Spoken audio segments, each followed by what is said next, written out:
What's going on, everybody? Welcome back to another video. We are out here on the bay chasing some walleyes again tonight.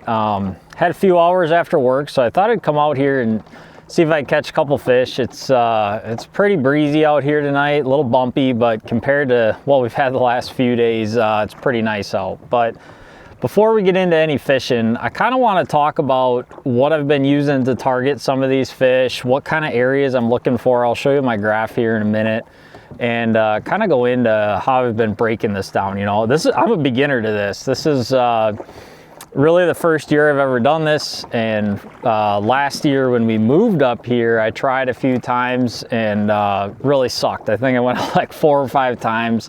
Caught some sheephead. That was about it. I learned I wasn't a very good live scoper. I still don't consider myself a good live scoper, but I guess I'm good enough to put a few fish in the boat anyway. But the two staples really have been this spring, the Kalen's worm walker.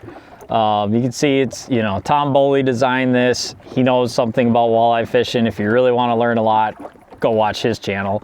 But this worm walker has been just really killer for me this year, especially when a jig and crawler hasn't been working. Just thread a night crawler on there, slow reel that bait in. It's pretty easy to use. It can draw fish, which I feel like a jig and a crawler doesn't really have the drawing power that this does, but yet it's not big and bulky where it's gonna spook some of those fish. So been throwing this on the Trika 6X. This is the 7'6" medium fast. I like that 7'6" for that long casting distance. If you get a fish out on the end of your cast, you can pick line up really quickly when you set the hook. So I like that rod for this bait right here. Generally, I'm throwing at fish that are pretty far away from the boat with this bait. So paired that up with, this is just some 16-pound PE8, PE8 by Seagar. Really great line, thin diameter, and then this is 10-pound STS trout and steelhead line. It's the orange leader line that Seagar has.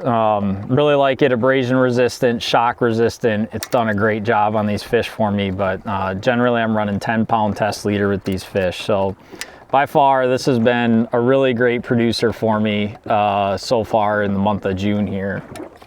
And then follow that up, just your standard, it's just a standard gold jig. Been really using mostly an 1/8 ounce.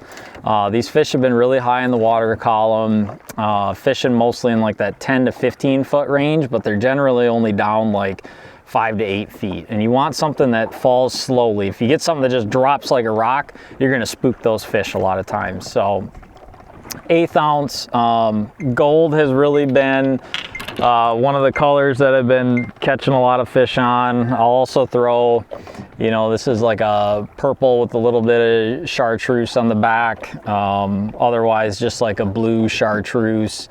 Those have been really good colors. And then one bait that I just picked up from Kalen's that I've only caught one fish on, but get one of these gold jigs with this little blade on the bottom to give it a little more flash. I think under the right circumstances, this could really have some good drawing power. Maybe give them something they haven't seen before.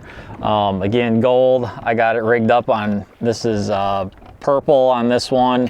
Again, that little blade on the back there can really give off some flash and trigger some of those fish to at least, you know, you got to get them interested, right? You'll see it if you're watching your live scope. Those fish, you got to get them to turn and get interested, and then once you get them interested, it's really all about playing that fish, you know, keeping your bait above them, making them chase.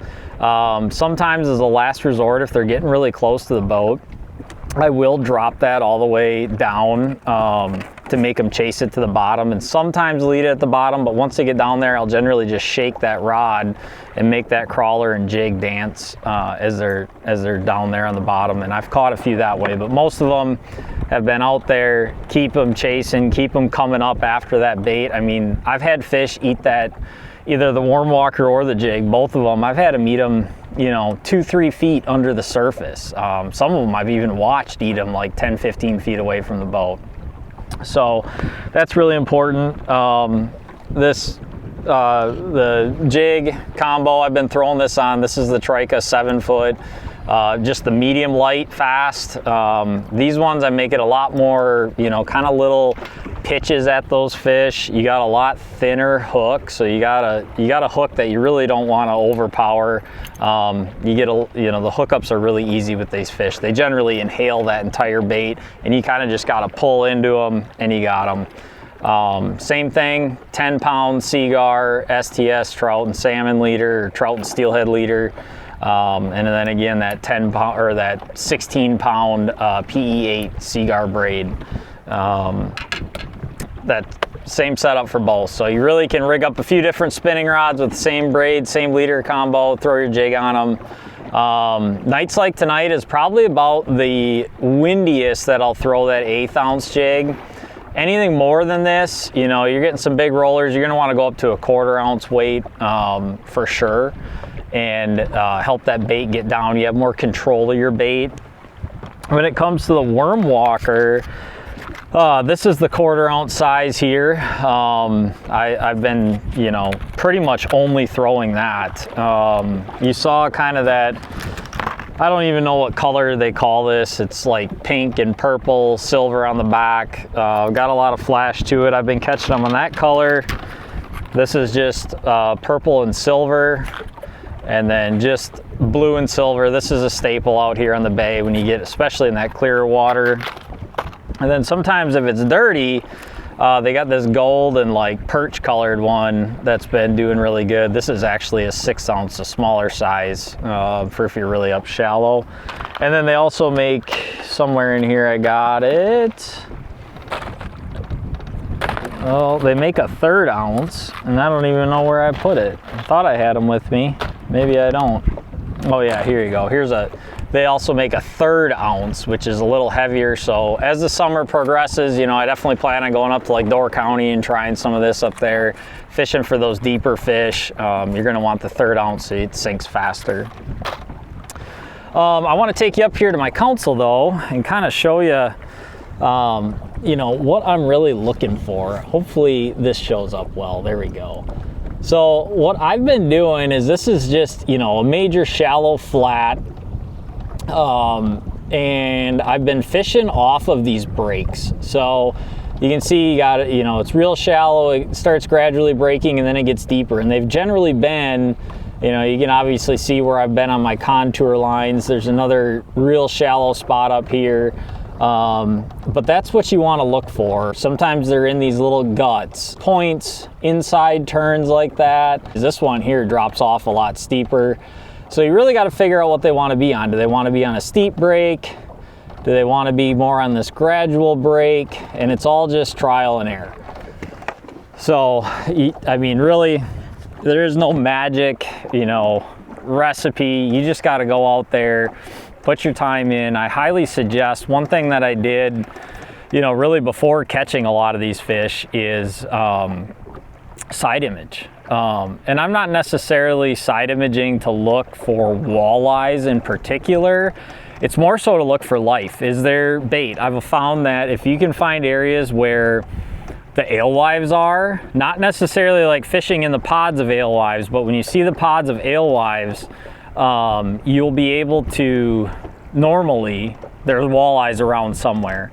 So the ones that are really close to the alewife pods, those ones are pretty hard to catch. But as you start getting away from those pods of alewives, within the vicinity of them, you'll generally find some walleyes that you can target and get the bite. So I know, you know, I've heard a lot of people say that it's really hard to catch them when, you know, the alewives are in, but I think it kind of helps draw fish to certain areas. So those areas I just showed you on the map, you know, those are spots where, you know, there's been alewives hanging out in that general vicinity, and I've just been going along those breaks, scanning for fish and targeting them.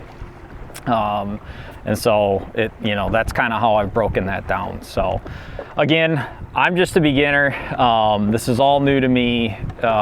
You know, I spent a lot of time watching YouTube, like videos like this, but with learning from people who are a lot more experienced than me. You know, you got, you know, Cody Solberg up here, obviously Tom Boley, Eric Hadia, you know, Max Wilson, those guys all put out a lot of really good content, really knowledgeable, been doing this for a while. So I encourage everybody to go, you know, watch their channels too. They put out a lot of good information. So, and they know a lot more than I do. Again, I'm just learning. So this is kind of like a beginner's crash course, but I've been fishing, you know, all over. I've been really breaking this down, and you can pattern these fish. So a lot of it just comes down to putting time in as well. So anyway, that's kind of a breakdown of what I've been doing. We're gonna get out here and see if we can catch a couple. Like I said, it's pretty windy. That makes it definitely a little more difficult to target these fish, but you can still catch them. So we're gonna go hop up on the front deck, and we're gonna start fishing.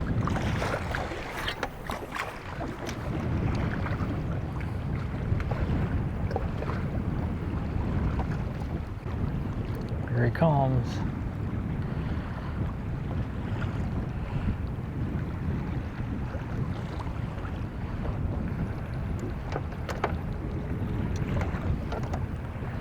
Got him. Got him. Finally.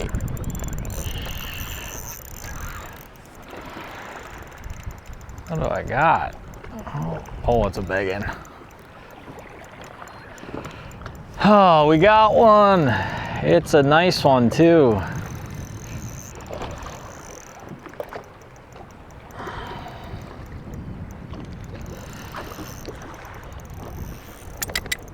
Oh, he's got some spunk.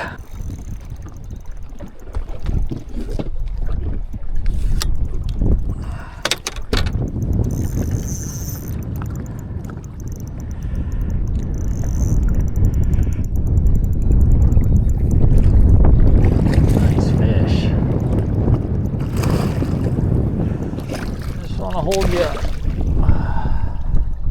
Barely hooked. Got him. All right.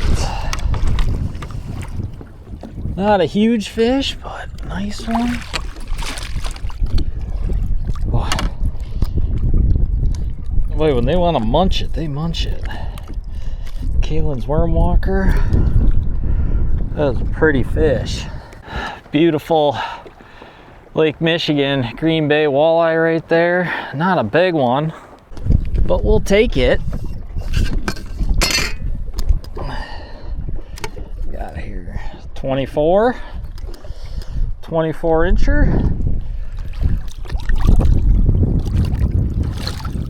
Thanks for playing.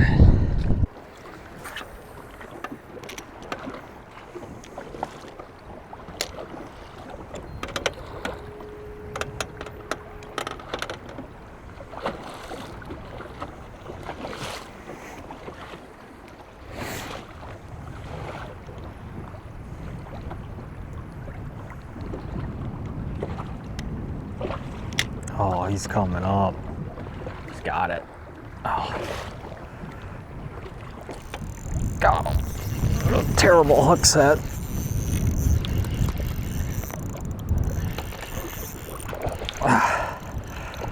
Little guy. He wanted it.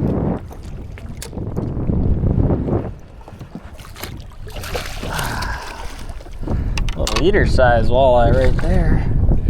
But we're gonna take it. Windy, tough conditions. Look, he sure munched that thing. Right deal.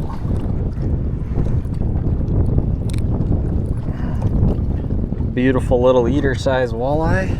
It's good to see, like a little, I don't know, 15, 16 incher. Heck yeah. It's been mostly a lot of big fish out here recently, so it's really good to see that year class coming up. And I mean, that would have been a great eater, but yeah, we're just out here having some fun, trying to do some teaching if we can. It's obviously pretty windy out here, and we're gonna take all the bites we can get. Let's see if we can get some more.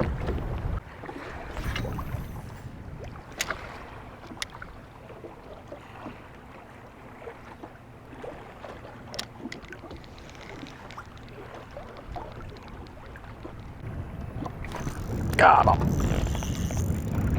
Yes. This might be a good fish.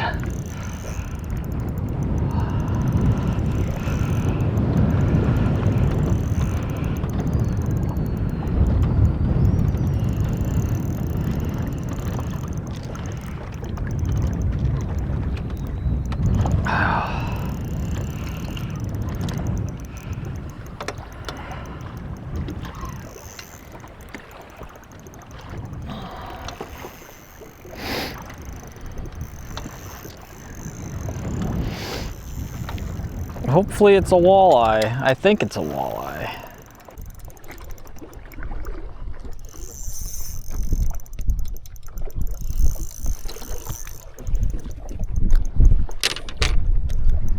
Oh yeah.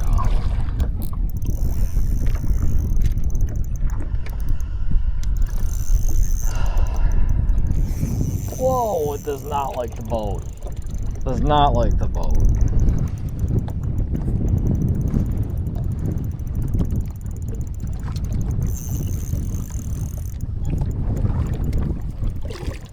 That's a really nice one.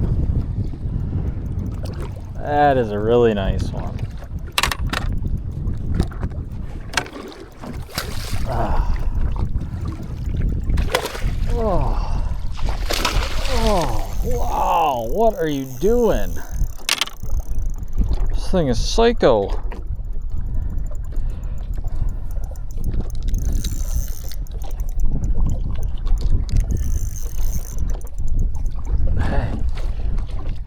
Got her. Woo!